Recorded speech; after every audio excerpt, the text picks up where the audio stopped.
Right now, 99% of all international internet traffic travels through cables lying on the ocean floor. Not satellites. Not the cloud. Wires.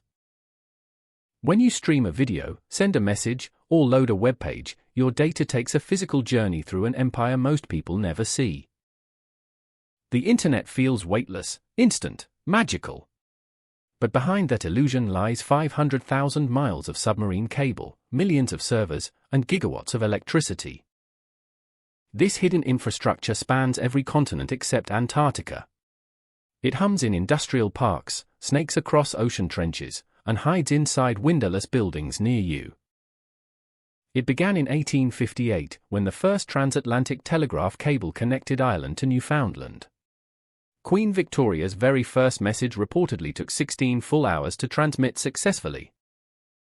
Today, fiber optic cables carry that same kind of message in mere milliseconds, pulsing pure light through glass strands thinner than a human hair across entire oceans. The modern internet was born from ARPANET in 1969, a Pentagon experiment connecting for American universities. Nobody imagined it would swallow the world. By the 1990s, the web went commercial. Companies began building physical infrastructure to host websites, store data, and route traffic between continents at unprecedented speed and scale. These buildings are called data centers. They are the cathedrals of the digital age, cold, secure, anonymous, and astonishingly hungry for electricity day and night.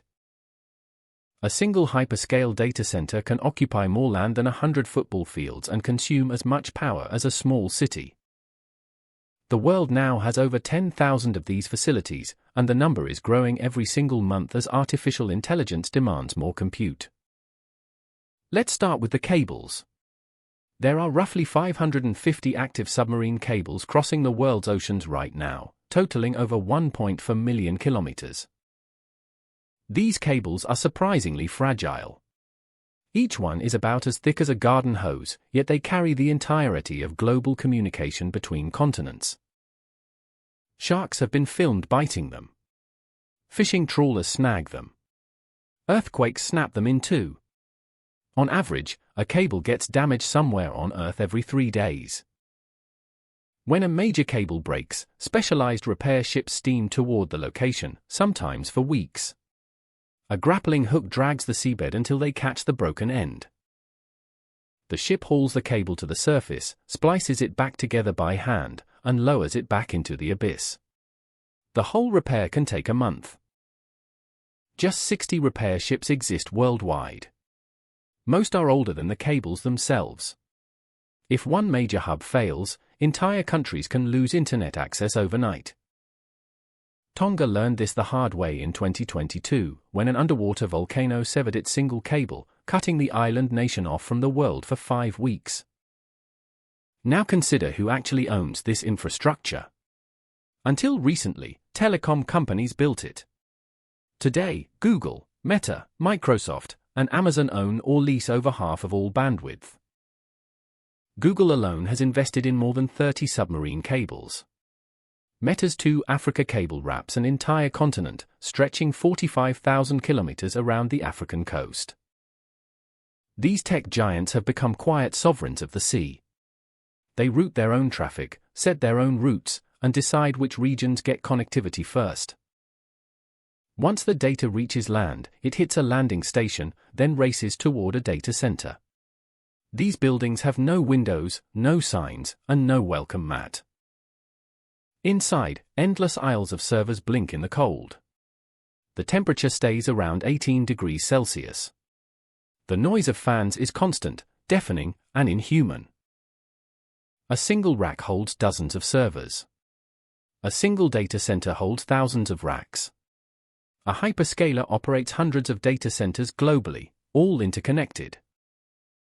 These machines never sleep. Power flows in at megawatts. Cooling water cycles through pipes. Diesel generators stand ready to fire within seconds of any outage. Data centers now consume over 2% of all electricity used on Earth. By 2030, that figure could double, driven entirely by the demands of AI. A single ChatGPT query uses roughly 10 times more energy than a Google search. Multiply that by billions of daily queries, and the math becomes terrifying. Tech companies are now building their own power plants. Microsoft signed a deal to revive the 3 Mile Island nuclear reactor just to feed its AI infrastructure. Amazon, Google, and Meta have all signed nuclear power agreements. The companies that built the cloud are now becoming utility companies in their own right. Water is the other quiet cost. Data centers evaporate billions of gallons every year to keep servers cool. Some sit beside aquifers in drought-prone deserts. And all of it has to be defended. From hackers, from sabotage, from spies, from natural disaster, and from the simple physical wear of running every second. Beneath your every click lies an invisible nervous system of cable, concrete, copper, and silicon, built quickly, owned by very few, and barely understood by anyone at all. Here's what changed everything. In the last 5 years, artificial intelligence detonated the demand curve. Data center capacity must now grow faster than at any time in history. The numbers are staggering. Global data center investment crossed $400 billion in 2024 alone, more than the entire annual GDP of most countries on Earth. Every major tech giant is in a sprint. Microsoft alone plans to spend $80 billion in a single year on AI infrastructure. Google, Meta, and Amazon match it. Each new facility needs 100 megawatts of power, gallons of water per minute, and acres of land. Yet construction continues in dozens of countries simultaneously. And then the cables. Over $2 trillion of new submarine cable is planned for the next decade, more than the previous 50 years combined. The geopolitical stakes have exploded. Cable routes determine economic destiny. Countries fight over who lays them, where they land, and which nations can listen in. Cable tapping is real. Russia operates a fleet of mysterious vessels suspected of mapping the routes. NATO now treats undersea cables as critical military infrastructure. Sabotage has already happened. In 2024, the Baltic Sea saw cables severed under suspicious circumstances. The internet, it turns out, is shockingly easy to break. And yet we keep building. Faster, deeper, hotter, hungrier. The hidden empire grows every minute, expanding silently even as you watch this video right now.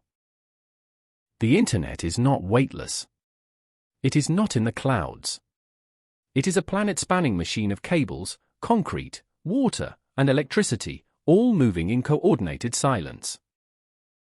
Every photo you share, every message you send, every video you stream travels through this physical empire, often crossing oceans before it reaches its recipient. It is owned by a handful of companies. It is powered by a few national grids. It is defended by a few governments. It is fragile in ways we rarely consider. Yet it has become as essential as roads or water or power. When it falters, modern economies stall. Hospitals lose access to records. Airports ground their flights. Understanding this empire is no longer optional. The cloud is real. It has a location. It has owners. It has costs. It shapes nearly every decision in your daily life. The next decade will reshape it again. Subsea cables will quadruple. Data centers will spread to deserts and oceans. AI will demand power on a civilizational scale. Whether you love this future, fear it, or simply want to navigate it, the first step is the same. See the wires. See the buildings. See the empire behind the screen. Because once you see it, you cannot unsee it. The internet is no longer abstract. It is a place. And we are all citizens of that hidden country. Subscribe for more deep dives into the invisible systems shaping our modern world. Drop a comment below if you want us to map the next one.